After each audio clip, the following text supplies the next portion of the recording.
Hello दोस्तों, जय हिंद। कैसे हैं आप सभी? उम्मीद करते हैं मस्त, जबरदस्त और शानदार होंगे और अपनी पढ़ाई बेहतरीन तरीके से कर रहे होंगे। तो जैसा कि आप सभी का मध्य प्रदेश पुलिस कांस्टेबल का एग्जाम चल रहा है और आज की वीडियो में हम लोग करने वाले हैं परियोजनाओं के बारे में। तो इस वीडियो में मैं आपको कराने वाला हूँ विद्युत परियोजनाएं, जो कि हर शिफ्ट में एक दो क्वेश्चन पूछे जा रहे हैं आपके एग्जाम में।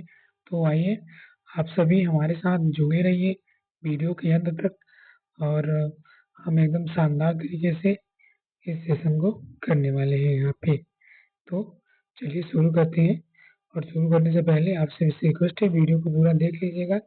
चाहे लाइक सब्सक्राइब करिएगा या मत करिएगा, लेकिन अपने फायदे के लिए वीडियो को पूरा देखेंगे आप सभी। चलिए, और मैं प्रॉमिस करता हूँ कि अगर आपने ये वीडियो देख ली है तो आपके एग्जाम में आपका फायदा होने वाला है, क्योंकि यहाँ से बार बार क्वेश्चन पूछे जा रहे हैं। चलिए शुरू करते हैं आज के पहले क्वेश्चन से। तो पहला क्वेश्चन हमारा है कि निम्नलिखित में से कौन सी नर्मदा नदी पर निर्मित एक ग्रेविटी यानी कि गुरुत्वाद परियोजना है। तो आपसे पूछ रहा है ग्रेविटी डैम के बारे में। तो जो ओंकारेश्वर परियोजना है, ये आपकी एक गुरुत्वाद परियोजना है। तो ऑप्शन नंबर सी इस क्वेश्चन का राइट आंसर हो जाएगा। चलिए आगे बात करते हैं इसके बारे में थोड़ा और। तो ओंकारेश्वर परियोजना एक ग्रेविटी बांध है। हालांकि इंदिरा सागर बांध एक क्रंकित ग्रेविटी बांध है, लेकिन ओंकारेश्वर का उल्लेख अक्सर इस रेंज में किया जाता है। चलिए आगे बात कर लेते हैं अगले क्वेश्चन के बारे में। तो अगला हमारा क्वेश्चन है रिहंद बांध परियोजना, जिसे गोविंद वल्लभ पंत सागर कहते हैं, का लाभ मध्य प्रदेश के अलावा किस राज्य को मिलता है। तो मैं बता दूं, जो रिहंद परियोजना है ये मध्य प्रदेश के अलावा उत्तर प्रदेश में इसका लाभ उठाया जाता है। तो ऑप्शन नंबर बी इस क्वेश्चन का हमारा राइट आंसर हो जाएगा। आगे बात कर लेते हैं इसके बारे में। तो रिहंद बांध उत्तर प्रदेश में सोन नदी की सहायक रिहंद नदी पर स्थित है। तो सारे फैक्ट याद रखेंगे, सोन नदी की सहायक रिहंद नदी पर स्थित है। ठीक है, आपसे पूछे कौन सी नदी, तो रिहंद नदी बता दीजिएगा। और इसका जलाशय गोविंद वल्लभ पंत सागर भारत का सबसे बड़ा कृत्रिम जलाशय। तो जो गोविंद वल्लभ पंत सागर है, ये भारत का सबसे बड़ा कृत्रिम जलाशय है। इसका लाभ मध्य प्रदेश के सीमावर्ती क्षेत्र को भी मिलता है। तो सारे फैक्ट याद रखेंगे। चलिए आगे बात करते हैं। अगला क्वेश्चन है राजघाट परियोजना किन दो राज्यों को संयुक्त परियोजना है।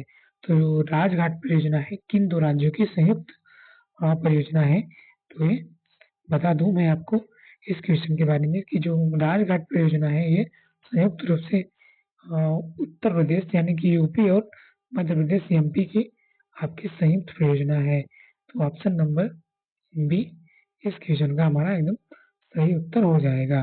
तो राजघाट बांध परियोजना बेतवा नदी पर है, इसके बारे में जान लीजिए। अगर आपसे पूछे किस नदी पे है राजघाट परियोजना, तो बता देना कि बेतवा नदी पे है। और यह दोनों राज्यों को 50-50 यानी कि 50-50% साझेदारी वाली संयुक्त परियोजना ये है आपकी राजघाट परियोजना। ठीक है, और बात कर लेते हैं कि जल विद्युत गृह इसकी कुल क्षमता 315 मेगावाट है। और मेगावाट यानी कि इसकी क्षमता से भी क्वेश्चन पूछे जा रहे हैं, तो इसको आप लोग याद रखेंगे कि आपका 315 मेगावाट इसकी टोटल क्षमता है। चलिए आगे बात कर लेते हैं। मध्य प्रदेश का कौन सा बांध भारत का सबसे बड़ा जलाशय है। तो इसके बारे में आपको पहले बता चुके हैं। तो इंदिरा सागर बांध ये सबसे बड़ा जलाशय है हमारा। तो ऑप्शन नंबर सी इस क्वेश्चन का राइट आंसर होने वाला है। चलिए आगे बात कर लेते हैं इसी के साथ। तो अगला हमारा क्वेश्चन होगा सीतापुर हनुमाना उद्वहन सिंचाई परियोजना से मध्य प्रदेश के कौन से जिले लाभान्वित होते हैं। तो बात हो रही है यहाँ पे सीतापुर हनुमाना उद्वहन सिंचाई परियोजना के बारे में। तो आपसे पूछ रहा है कि कौन कौन से जिले इसमें लाभान्वित होंगे। तो ये आपका मऊगंज, जो कि सबसे नया जिला है मध्य प्रदेश का, और सीधी और सिंगरौली, ये 3 जिले आपको इसमें लाभान्वित होने वाले हैं। ठीक है, तो ऑप्शन नंबर बी इस क्वेश्चन का हमारा एकदम शानदार तरीके से राइट आंसर हो जाएगा। अगला क्वेश्चन हमारा है जोवट परियोजना को किस नाम से भी जाना जाता है। तो जो जोवट परियोजना है इसके बारे में हम लोग जानने वाले हैं। तो जोवट परियोजना को शहीद चंद्रशेखर आजाद परियोजना के नाम से जाना जाता है। तो ऑप्शन नंबर ये इस क्वेश्चन का राइट आंसर हो जाएगा। चलिए आगे बात करते हैं इसके बारे में थोड़ा और सा। तो जोवट परियोजना को शहीद चंद्रशेखर आजाद परियोजना के नाम से भी जाना जाता है। यह हथनी नदी जो कि नर्मदा की सहायक नदी है, हथनी नदी यहाँ पे स्थित है। याद रखेंगे सारे फैक्ट। ठीक है, हथनी नदी, ठीक है, नर्मदा की सहायक नदी है हथनी नदी, यहाँ पे स्थित है आपका जोवट परियोजना। ठीक है, चलिए आगे बात कर लेते हैं। और आगे बढ़ने से पहले आप लोगों को एक बात बता दूं कि आप लोगों को अगर इस वीडियो का पीडीएफ चाहिए, सेम टू सेम क्वेश्चन सारे जितने भी हैं, तो हमारे टेलीग्राम चैनल से जुड़ जाइए। टेलीग्राम चैनल का लिंक डिस्क्रिप्शन में है, वहाँ से टेलीग्राम से आप जुड़ जाइए और आसानी से वहाँ से पीडीएफ आप डाउनलोड कर सकते हैं। ठीक है दोस्त, तो आप लोग जरूर पीडीएफ डाउनलोड कर लीजिएगा टेलीग्राम में जाके। ठीक है, चलिए आगे बात करते हैं। गांधी सागर बांध किस नदी पर और किस परियोजना का हिस्सा है। तो बात हो रही है यहाँ पे गांधी सागर बांध के बारे में। तो ये आपका बता दूं मैं इस क्वेश्चन के बारे में आपको डिटेल में। तो इस क्वेश्चन का राइट आंसर हो जाएगा चंबल नदी यानी कि चंबल घाटी परियोजना। ठीक है, ऑप्शन नंबर बी इस क्वेश्चन का एकदम हमारा राइट आंसर होने वाला है। आगे बात करते हैं इसके बारे में थोड़ा डीपली में। गांधी सागर बांध मध्य प्रदेश के मंदसौर जिले भानपुरा तहसील, मंदसौर जिले में भानपुरा तहसील पड़ता है। इसमें चंबल नदी पर स्थित है और यह अ, चेबल घाटी परियोजना, चंबल घाटी परियोजना का पहला चरण था। इसकी विद्युत उत्पादन क्षमता 115 मेगावाट है। तो इसको भी याद रखेंगे, इसकी विद्युत क्षमता 115 मेगावाट है। चलिए आगे बात करते हैं। मध्य प्रदेश की पहली बहुउद्देशीय नदी घाटी परियोजना कौन सी थी। तो आपका जो मध्य प्रदेश में पहली बहुउद्देशीय नदी घाटी परियोजना थी वो चंबल घाटी परियोजना थी। ठीक है, जो कि आपका 1953-54 में शुरू की गई थी। यह मध्य प्रदेश की पहली परियोजना थी दोस्तों। चलिए इसके तहत 3 प्रमुख बांध बनाए गए थे और गांधी सागर बांध और जो कि मध्य प्रदेश में पड़ता है, राणा प्रताप सागर जो कि राजस्थान में पड़ता है, और एक जवाहर सागर जो कि राजस्थान में आपका स्थित है। चलिए आगे बात कर लेते हैं। सरदार सरोवर परियोजना किन राज्यों की संयुक्त परियोजना है। तो सरदार सरोवर परियोजना आपकी महाराष्ट्र, गुजरात, मध्य प्रदेश और राजस्थान, ये 4 राज्यों की संयुक्त परियोजना है। तो ऑप्शन नंबर बी इस क्वेश्चन का हमारा राइट आंसर होने वाला है। आइए इसके बारे में और बात करते हैं। नर्मदा नदी नर्मदा नदी पर बनी भारत की सबसे बड़ी परियोजना में से एक है। इसके मध्य प्रदेश का बिजली में हिस्सा 57% है। याद रखेंगे 57% इसकी बिजली का हिस्सा है, जबकि कुल स्थापित क्षमता इसकी 14 से 50 मेगावाट है। तो आप सभी को सारे फैक्ट्स याद रख के चलने हैं। आगे बात करेंगे। इंदिरा सागर बांध परियोजना की विद्युत उत्पादन क्षमता कितनी है। तो जो इंदिरा सागर बांध परियोजना है इसकी विद्युत उत्पादन क्षमता आपका 1000 मेगावाट है। ठीक है, चलिए तो इंदिरा सागर बांध जो कि नर्मदा नदी पर खंडवा जिले में पुनासा एक स्थान है, वहाँ पे ये स्थित है। यह बांध न केवल 1000 मेगावाट बिजली का उत्पादन करता है, बल्कि इसका जलाशय भारत का सबसे बड़ा जलाशय है। इसके बारे में हम पहले चर्चा कर चुके हैं। आइए आगे बात कर लेते हैं। ओंकारेश्वर परियोजना किस नदी पर स्थित है और इसकी विद्युत उत्पादन क्षमता कितनी है। तो ये जो ओंकारेश्वर परियोजना है ये आपका नर्मदा नदी पर स्थित है। इसकी कुल क्षमता 520 मेगावाट है दोस्त। ठीक है, तो ऑप्शन नंबर बी इस क्वेश्चन का एकदम राइट आंसर होने वाला है। आगे बात कर लेते हैं। अगला क्वेश्चन है क्वेश्चन नंबर 12। महेश्वर परियोजना मध्य प्रदेश के किस जिले में स्थित है। तो जो महेश्वर परियोजना है ये मध्य प्रदेश के खरगोन जिले में स्थित है दोस्तों। तो ऑप्शन नंबर सी इस क्वेश्चन का राइट आंसर हो जाएगा। इसकी उत्पादन क्षमता 400 मेगावाट है। ठीक है, चलिए आगे बात कर लेते हैं अगले क्वेश्चन के बारे में। रानी अवंतीबाई सागर परियोजना को किस नाम से जाना जाता है और यह किस नदी पर स्थित है?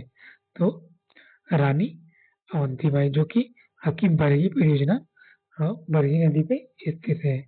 ठीक है, तो याद रखेंगे बरगी परियोजना जो कि ऑप्शन नंबर बी में हमारा राइट आंसर होने वाला है।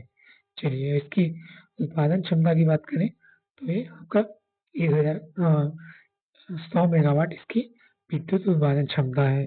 ठीक है दोस्त, चलिए आगे बात कर लेते हैं। मध्य प्रदेश की कौन सी परियोजना भारत की सबसे बड़ी जल और जल सौर परियोजना के चर्चा में थी? तो बात कर लेते हैं इस क्वेश्चन के बारे में। तो इसका राइट आंसर हो जाएगा ओंकारेश्वर बांध, जिस पर 600 मेगावाट क्षमता का तैरता हुआ और सौर ऊर्जा संयंत्र स्थापित किया जा रहा है, जो इसे भारत की सबसे बड़ी जल सौर परियोजना में से एक बनाता है। ठीक है, चलिए तो आपका यहाँ पे ऑप्शन नंबर सी में राइट आंसर होने वाला है यहाँ पे। चलिए आगे बात कर लेते हैं। कोलार परियोजना मध्य प्रदेश के किस जिले को पेयजल उपलब्ध कराती है? कोलार परियोजना जो है ये आपके भोपाल में पेयजल उपलब्ध कराती है। भोपाल जो कि मध्य प्रदेश की राजधानी है। ठीक है, आइए इसके बारे में और बात कर लेते हैं। तो कोलार परियोजना सीहोर जिले में कोलार नदी यानी जो कि नर्मदा नदी की सहायक नदी है कोलार नदी, यहाँ पे स्थित है और यह मुख्य रूप से भोपाल शहर को पेयजल उपलब्ध कराती है दोस्त। चलिए अगला क्वेश्चन है, बाघ सागर परियोजना मध्य प्रदेश के अलावा किन दो राज्यों की संयुक्त परियोजना है? तो बाघ सागर परियोजना जो मध्य प्रदेश के अलावा दो राज्यों की ओर ये लाभान्वित करती है, तो ये आपका उत्तर प्रदेश और बिहार। ठीक है, तो ये तीनों राज्यों की संयुक्त परियोजना है बाघ सागर परियोजना। चलिए इसके बारे में विस्तार से जानेंगे। तो बाघ सागर परियोजना सोन नदी पर मध्य प्रदेश के शहडोल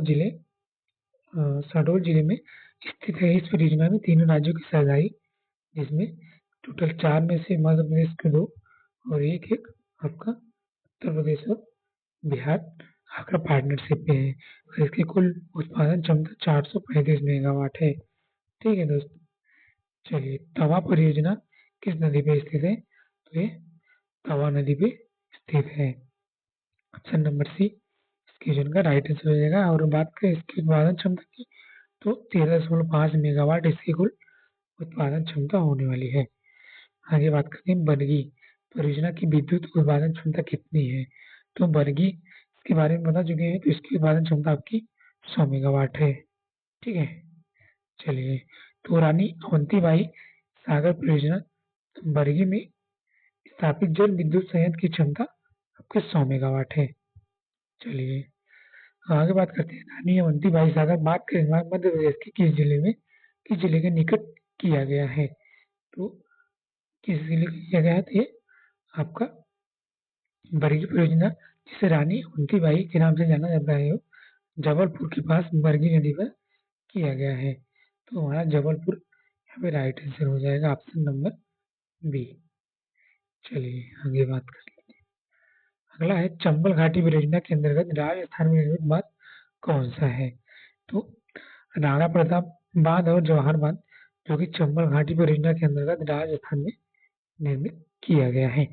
ऑप्शन नंबर सी इस क्वेश्चन का राइट आंसर हो जाएगा दोस्त। चलिए तो जो राणा प्रताप सागर है ये चित्तौड़गढ़ में है और जो जवाहर सागर है ये कोटा में स्थित है। दोनों बार राजस्थान में चंबल नदी पर स्थित है, जो चंबल घाटी परियोजना का हिस्सा है दोनों। ठीक है दोस्त, चलिए आगे बात कर लेते हैं। बाघ सागर परियोजना का मुख्य बांध मध्य प्रदेश के किस जिले में है? तो जो बाघ सागर है ये आपका शहडोल जिले में, इसका मुख्य रूप से ये स्थित है बाढ़ सागर जिले में। तो बाढ़ सागर बांध मध्य प्रदेश के शहडोल जिले में, जो कि सोन नदी पर स्थित है। दवलोन नामक स्थान पे ये स्थित है दोस्त। चलिए आगे बात कर लेते हैं। मध्य प्रदेश में मान परियोजना किस नदी पे स्थित है? तो ये मान नदी पे स्थित है। मान नदी जो कि नर्मदा नदी की सहायक नदी है। ठीक है, मान नदी जो हमारा ऑप्शन नंबर बी में दिया है राइट आंसर हो जाएगा। अगला है माता टीला बांध परियोजना, जिसे रानी लक्ष्मीबाई परियोजना के नाम से जाना जाता है, किस नदी पर स्थित है? तो ये बेतवा नदी पे स्थित है दोस्त। ठीक है, बेतवा नदी जो कि मध्य प्रदेश और उत्तर प्रदेश की सीमा पर स्थित है दोनों। इसे रानी लक्ष्मीबाई सागर परियोजना के नाम से भी जाना जाता है। और बात कर लेंगे इसके बारे में। माता टीला बांध लगभग 45 मेगावाट की बिजली का उत्पादन करता है, जिसमें 3 जल विद्युत मशीनें हैं, जो प्रत्येक की क्षमता आपकी 10.2 मेगावाट है। चलिए आगे बात कर लेते हैं क्वेश्चन नंबर 24 के बारे में। तो मध्य प्रदेश के होशंगाबाद के समीप नर्मदा नदी पर कौन सी परियोजना स्थित है? तो जो मध्य प्रदेश में होशंगाबाद जिला है, इसके समीप नर्मदा नदी है, तो यहाँ पे कौन सी परियोजना स्थापित की गई है यानी स्थित है? ये तवा परियोजना आपका यहाँ पे स्थित है। चलिए आगे बात कर लेते हैं क्वेश्चन नंबर 25 के बारे में। तो मध्य प्रदेश में अपर बेनगंगा परियोजना, अपर बेनगंगा परियोजना की बात हो रही है यहाँ पे, तो यह किस जिले में लाभान्वित करता है? तो ये आपका किस जिले में, बता दें आपको, बालाघाट को ये लाभान्वित करता है। तो ऑप्शन नंबर बी इस क्वेश्चन का राइट आंसर हो जाएगा। अपर बेनगंगा परियोजना बेनगंगा नदी पे है। याद रखेंगे क्वेश्चन में पूछा गया था ये आपके पिछले शिफ्टों में बेनगंगा नदी से, और यह मुख्य रूप से बालाघाट और सिवनी जिला दोनों को सिंचाई में लाभ प्रदान करता है। चलिए आगे बात कर लेते हैं। सरदार सरोवर परियोजना में मध्य प्रदेश का हिस्सा हमारे बिजली उत्पादन कितने प्रतिशत है? तो ये आपका 57% का बिजली उत्पादन करता है सरदार सरोवर परियोजना। ठीक है, चलिए आगे बात कर लेते हैं। सरदार सरोवर परियोजना में विद्युत उत्पादन में मध्य प्रदेश का हिस्सा सबसे अधिक 57 है, जिसमें महाराष्ट्र का 27% और गुजरात का 16% है। तो यहाँ से सारे फैक्ट्स आप लोग ध्यान में रखेंगे, और पीडीएफ आप आसानी से टेलीग्राम से डाउनलोड करके आप एक बार रिवीजन जरूर कर लेंगे अपने एग्जाम में जाने से पहले। तो मैं यहाँ पे एकदम आपको फ्री में पीडीएफ दे रहा हूँ, अदर यूट्यूबर्स की तरह नहीं है कि यहाँ पे कोई चार्ज लग रहा है। सीधे टेलीग्राम पे जाइए, टेलीग्राम ज्वाइन करिए, चैनल वानल को सब्सक्राइब करके वीडियो को लाइक करके जाइए, और वहाँ पे आप डाउनलोड कर लीजिए। ठीक है दोस्तों, चलिए तो इसी के साथ आ जाते हैं आज के अंतिम क्वेश्चन पे। तो आज का अंतिम क्वेश्चन है हलाली नगर परियोजना। तो हलाली नगर परियोजना किस नदी पे है? तो ये आपका बेतवा नदी पे है हलाली नगर परियोजना, जो कि ऑप्शन नंबर ए हमारा इस क्वेश्चन का राइट आंसर हो जाएगा। चलिए तो हलाली परियोजना या सम्राट अशोक सागर परियोजना, इसका उपनाम भी आप लोग याद रखेंगे। हलाली परियोजना को सम्राट अशोक सागर परियोजना के नाम से भी जानते हैं, जो बेतवा नदी की सहायक नदी है। ठीक है, चलिए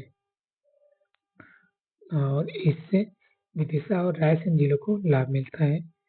तो ये भी याद रखेंगे कि इससे कौन जिले लाभान्वित होते हैं। तो यहाँ पे ऑप्शन नंबर ए बेतवा आपका राइट आंसर हो जाएगा। ठीक है, चलिए तो आज का सेशन समाप्त होता है।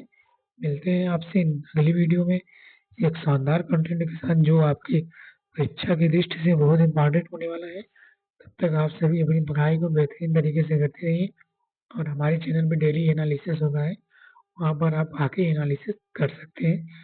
एकदम रियल क्वेश्चन सभी लगभग हम सभी क्वेश्चन ऐड करते हैं अपने एनालिसिस में, तो आप वीडियो को आके देख सकते हैं।